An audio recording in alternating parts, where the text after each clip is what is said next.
आऊज़ु बिल्लाहि मिनश्शैतानिर्रजीम बिस्मिल्लाहिर्रहमानिर्रहीम वक़ज़ा रब्बुका अल्ला तअबुदु इल्ला इय्याहु व बिल वालिदैनि इहसानन इम्मा यब्लुगन्ना इंदकल किबरा अहदहुमा औ किलाहुमा फला तकुल लाहुमा उफ़्फ़िन वला तनहरहुमा वक़ुल लाहुमा क़ौलन करीम। और तुम्हारे रब ने हुक्म फरमाया कि उसके सिवा किसी को ना पूजो और माँ बाप के साथ अच्छा सलूक करो। अगर तेरे सामने उनमें से एक या दोनों बुढ़ापे को पहुँच जाएं तो उनसे उफ़ तक ना कहना और उन्हें ना झिड़कना और उनसे ताज़ीम की बात कहना। सदक़ल्लाहुल अज़ीम। जिस माल को मौला ने हमें पैदा किया, फिर हमारे लिए ज़मीन को बिछौना बनाया और आसमान को छत बनाया, जिसने मुर्दा ज़मीन को हयात बख्शी और फिर उसी ज़मीन से हमारे लिए तरह तरह के फल और अनाज उगाया, हमें बेशुमार नेमतों से नवाजा। बेशक वही रब्बुल आलमीन है, इसके सिवा किसी की इबादत की नहीं जानी चाहिए। अल्लाह अज़्ज़ व जल ने इस आयत मुबारका में जहाँ अपनी इबादत का हुक्म इरशाद फरमाया, इसी के साथ वालिदैन के साथ हुस्न सलूक का हुक्म इरशाद फरमाया, इसलिए कि वालिदैन ही बंदे के लिए इस दुनिया में तशरीफ़ आवरी का ज़रिया बनते हैं। किसी बुढ़िया का एक ही बेटा था जो कि उसकी तीमारदारी भी करता और उसका सहारा भी था। हज का मौसम आया, बेटे ने वालदा से इजाज़त चाही। वालदा ने कहा, बेटा तू ही मेरा सहारा है, अगर तू हज पर चला गया तो मेरा पुरसाने हाल कौन होगा। बेटे ने हज का इरादा तर्क कर दिया। फिर दूसरा साल आ गया, बेटे ने फिर इजाज़त चाही। वालदा ने फिर वही जवाब दिया, यहाँ तक कि तीसरा साल आ गया, बेटे ने फिर इजाज़त चाही। वालदा ने फिर वही जवाब दिया। अब की मर्तबा बेटा गुस्सा में आ गया और कहने लगा, माँ ना तूने मरना है और ना मैंने हज करना है, लिहाजा मैं हज पर जा रहा हूँ। ये कहकर माँ को बेआसरा छोड़कर बेटा हज के लिए रवाना हो गया। पहले वक्तों में लोग काफ़िलों की शक्ल में हज के लिए रवाना हुआ करते थे।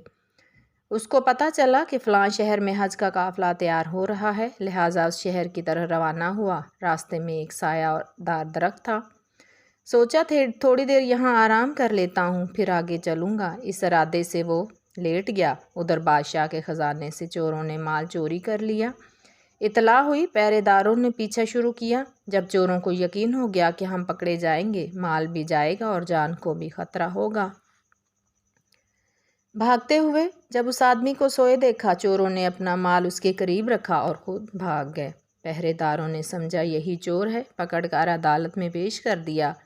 काजी ने फैसला किया, उसका मुँह काला करके गधे पर बिठाकर शहर शहर घुमाया गया और ऐलान किया जाए कि जो शाही ख़जाने में चोरी करे उसको ऐसे सज़ा दी जाएगी।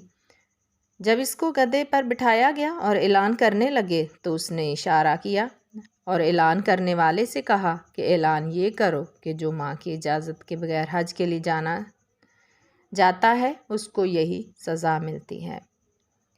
लिहाजा माँ बाप को इज़ा देने वालों को दुनिया में भी रुसवाई होती है, कब्र हशर में उसका क्या बनेगा, इसका अंदाज़ा आप खुद लगा लें।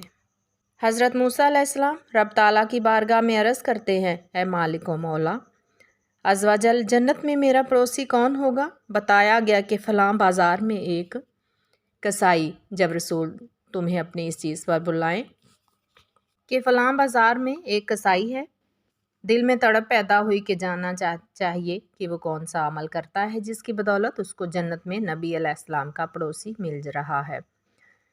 हज़रत मूसा अलैहिस्सलाम उसकी दुकान पर तशरीफ़ ले गए और सारा दिन नोट करते रहे, लेकिन उसके अंदर कोई ख़ास बात ना देखी, जिससे पता चला कि उसके अमल की बदौलत रब ताला ने उसे नवाजा है।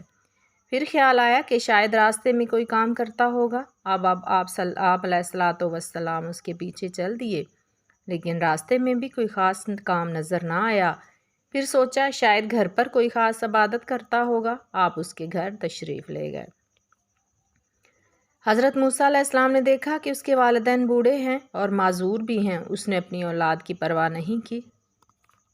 सबसे पहले उनके हाथ मुँह धुलाए, फिर दीगर ज़रूरियात से फ़राग़त दिलाने के बाद उनको खाना खिलाया। जब कसाब खाना खिलाता जा रहा था तो उसकी वालिदा के मुंह से दुआ निकली, बेटा जा अल्लाह ताला तुझे हज़रत मूसा अलैहिस्सलाम का जन्नत में पड़ोसी बनाए। आप अलैहिस्सलातु वस्सलाम समझ गए कि वालिदैन की खिदमत का ये सिला है कि अल्लाह अज़्ज़ व जल ने उसको जन्नत में मेरा पड़ोसी बनाया। कहाँ हज़रत मूसा कलीमुल्लाह अलैहिस्सलाम और कहाँ एक गुनाहगार कसाब। वालिदैन की खिदमत के नतीजे में जन्नत ही نبی علیہ الصلوۃ والسلام کا پڑوس حاصل